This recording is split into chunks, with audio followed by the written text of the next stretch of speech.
Maydonni ko'zimizga tekis ko'ringani bilan ideal maydon uklov nima bo'ladi bilasizlar? Bu yoqqa bundoq bo'ladi, bu yoqqa bundoq bo'ladi. Sentr turadigan, ko'pda turadigan joy mana bu yoqdan necha santimetrgacha farq qiladi? 18 santimetrgacha. Sentrda 8% uklovni bo'ladi. 10 santimetrgacha farq qiladi. Bizning ko'zimizga sezilmaydi u narsa. Nimaga uchun shunaqa qilingan? Parib qilgandagi shunaqa o'ynalgandan keyin hujumkor futbol bo'lish uchun, ko'pda darvozaga tomon, anaqaga tomon yumalash uchun qilingan bu narsa. Tekis bo'lmaydi maydon hech qachon. Mana bunaqa bo'ladi maydon. Mana bundoq. O'shalargacha hamma narsasi bor. Hammasini detalni o'rganganmiz, qila olamiz, aqlimiz yetadi. Lekin o'zini uyida o'ynayotgan narsa bu komandani uyida bu.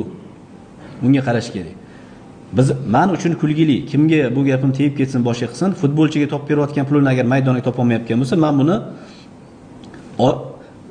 O'zbek birinchi bo'lib misol uchun oldin uyini to'g'rilab oladi, to'g'rimi? Hamma O'zbek oldin uyini qiladi, keyin boshqa anaqalarni qiladi. Bizda shuni futbol nuqtai nazaridan qarasak aksida. Maydon oxirgisi. Bo'ldi, men maydon qilib berdim u deydi. Maydon qilib berish bitta san'at. Uni keyin eblab turish ikkinchi san'at. Bu bekordan bekorga emas. Agar uhud normalniy bo'ladigan bo'lsa, drenaj sistema 20 yilga bemalol yetadi, to'g'ri aytdimmi? Ko'p ham. Maydon agar yaxshi parvarish bo'ladigan bo'lsa, 100 yil turadi.